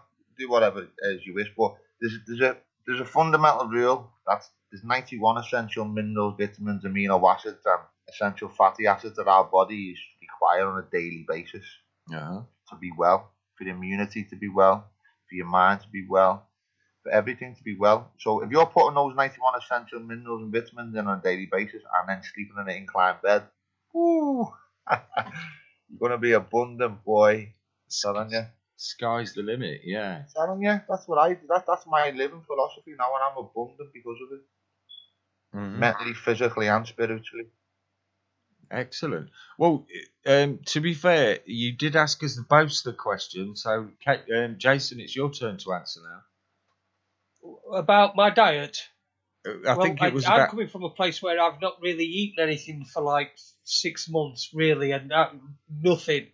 So what I'm doing at the moment is, if I feel like eating something, I'm eating, and it don't matter what it is. But I do have a pretty good diet. So we do eat a lot of fresh vegetables, things like that. We don't eat a lot of fatty foods. We do occasionally. I do like a bacon sandwich, and I know Tony's not going to really approve of that, but I'm a joker.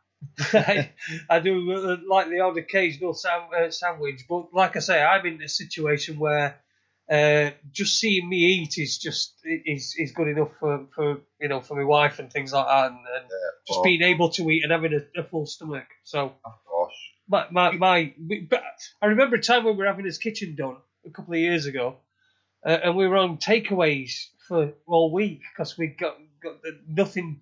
We got no kitchen. It was being completely rebuilt, and by the end of it, your body's craving some vegetables, isn't it? It's like craving goodness. You've got to listen to your body. You've got to listen to it, and it's craving vegetables. And just think about it. It never really craves a kebab, or it never really craves. You just perhaps fancy a kebab or a pizza or something like that. But we don't eat. We don't eat for. We shouldn't eat for taste. We should, but we should eat for nutrition. We don't eat for that sugary, salty, fatty taste, do we? That's not what we're at. Well, our bodies crave energy and crave nutrition, but we've been conditioned to buy so many things that don't even contain food to solve that. Most food does not contain food. What I mean? It's just, I don't know. It's each to their own. I'm not trying to get on a soapbox, but I'm telling you now, look after your diet and get your bed inclined. It's about balance as well, isn't it? Life will change. Yeah, 80-20 rule's a good rule, isn't it? I mean, if you're a boxer, I mean, the nutrition and all this stuff. I mean, you're into keeping fit and doing your exercise and all that sort of thing. So that nutrition thing is really important. But it's about balance. I mean, I can't walk very far, so I can't do all that exercise. So I have to sort of balance out what I can and can't eat. Has the walking changed at all, Chase? It's now, well, it did for a couple of days, but no, it's sort of seems to have regressed a little bit. But I'm expecting that it's not been right for 3 years now. It's nearly 3 years since I've had this blood clot in this leg. Yeah. Jason? Yeah. What about if you just overwhelmed your body with health in terms of what you're putting in your mouth and what was going inside your body? Would you think that could have any effect on the illness that you've got?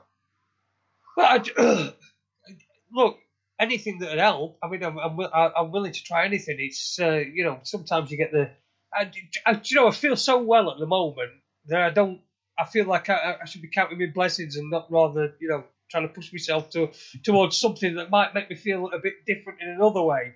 If I change my diet too much, I might start having problems with me, Yeah, here's the key to it though. You don't have to change nothing. You just have to add a few choice supplements, mineral salts, vitamins. That's all you got to do. Just add to what you're already doing. So I've also got to be careful with things like that because I'm on warfarin and my blood has to be 2.5 times thinner than yours. And it has to be monitored as well. And there are these supplements and things like that can have an effect on your INR. Minerals and vitamins, you mean? Sorry? Do you mean minerals and vitamins can have an effect? Yeah, on your INR, yeah, definitely, absolutely. Okay.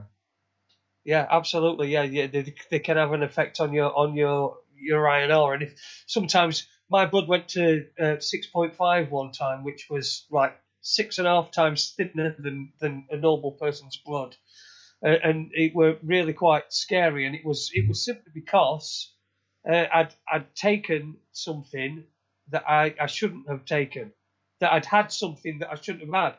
I think it was something broccoli or something ridiculous. Really, yeah. Vitamin K, yeah. Yeah, vitamin K, yeah. Have you had Clive de Carl on this show? We had Clive on way back, yeah, but we've had him on, yeah. Oh, no, I was going to say, because he'd answered a few of those questions. Uh-huh. Besides what you're getting from the bed therapy, maybe with the nutritional side as well, that could have a double effect. I found it's had a double effect for me, anyway. Yeah. But obviously, I'm not suffering from any illnesses, and I'm open to prevent it by carrying this on. Mm-hmm. Well, yeah, for me, my major health problem is I fell off a house when I was 19 years old and got compression fractures in my spine. So I managed to get fairly fit again. I got fit enough to join the army and the Marines, although they didn't want me, thank goodness. I drove a truck for 22 years long distance before I had to pack up. And now it's just the slowing down with age and the fact that the crushed spine is causing me problems. But that's kind of been alleviated quite a lot, but with Andrew's help, and also the fact we've discovered this CBD oil. And I know for a fact if I could get hold of some proper Rick Simpson oil, I could be completely pain-free in a matter of about 10 or 15 minutes. I've actually managed to get some to try once, and just a grain of rice-sized piece on the end of my finger, took it like that, 10 minutes later, no pain. Why can't you get it regular? Because it's legally in the same class as heroin. Serious? Yeah. Why?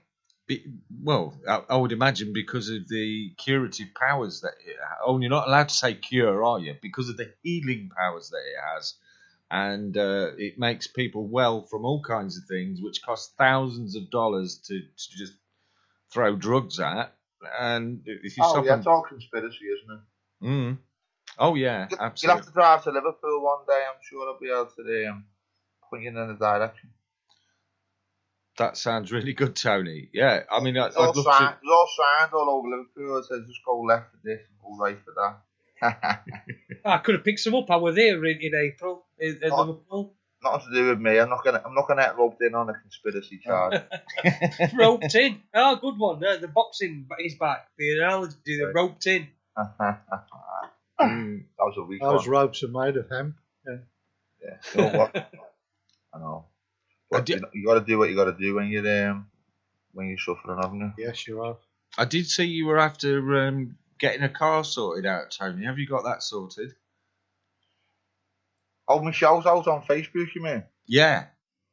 I was just asking. I use Facebook for such a great resource. You know, it's fantastic. Met such good people on there.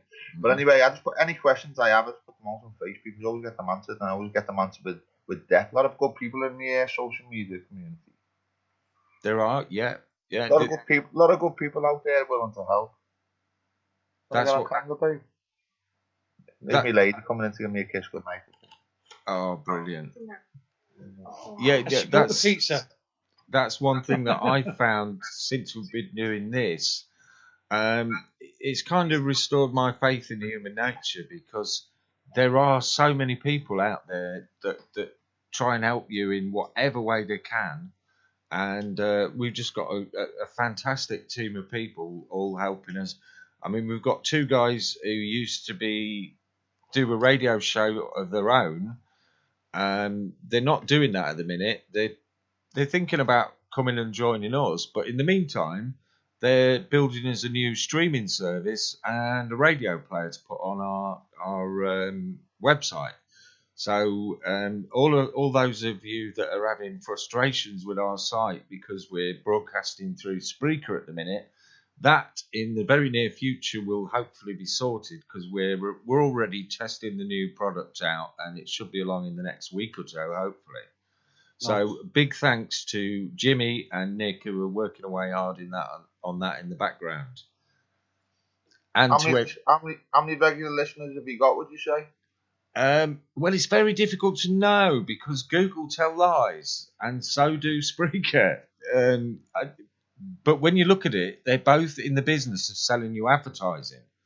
So it makes sense for them to play down your statistics, and then when you give them some advertising bunts, they'll bump your statistics up. But Google are telling us that since we started the website, we've had about 55,000 hits. Yet when you look at the internet hosting website web statistics, we're just short of 15 million. So there's a bit of a discrepancy there, isn't there? Where's the 15 million figure from? Sorry. That's the number of hits we've had on the website since we started it in January, but it didn't really go live. Sorry, we started in December, but it didn't really go live until January. You're being observed and watched and listened to, then, aren't you? Oh, absolutely. Yeah, we know. Very lucky tonight that Skype's behaving itself, but some guests who are talking about particularly controversial subjects, we do have an absolute nightmare on Skype. And I mean, people say, "Oh, you're getting paranoid that people are listening on Skype." I've had 2 instances in recent days where I've been mentioning something quite unusual, something I would never ever talk about, to someone over Skype. And then I click on Facebook, and there's an advert for what I've just been talking about 2 minutes earlier. Yeah, the feds are watching. Yeah, and I'll probably open my door in the morning and get carted away for this.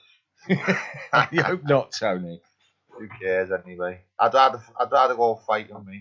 Oh, That's it. I mean, the system is screwed up, and we're all under pressure. I don't know. Maybe we might not be able to win through, but I'm quite prepared to die trying if we don't. Oh yeah, you got to fight. You got to fight the good fight, haven't you? Mm. Once you wake up, which I'm fine with friends and stuff. Once you wake up, you can't go back to sleep. No, absolutely. On your health, on all whatever. I've left all the conspiracy. I'm not. The reason I got into my health because the conspiracy stuff was driving me insane. Yeah. I was lying there with my 3 children thinking, how can this world be so twisted and whatever. Anyway, I'm not going to go on. But the point I'm making is I thought, I've got to do something that's positive. And positive is health, farming, and giving other people the health. I'm passionate on, and I'm passionate about it now, and I'm loving it. Mm. Well, I noticed you said you had to go for your dinner at 10 o'clock, and we're very nearly there. So I'd like to say a massive thank you from myself and all our listeners to Tony Moran for joining us tonight, and to Andrew Fletcher, the man who made it all possible. And just, you guys are absolutely amazing. And anything I can learn from you, Tony, I'd be more than happy to learn it. So where do you live, Andy? Me, I live at Boston, over on the East Coast.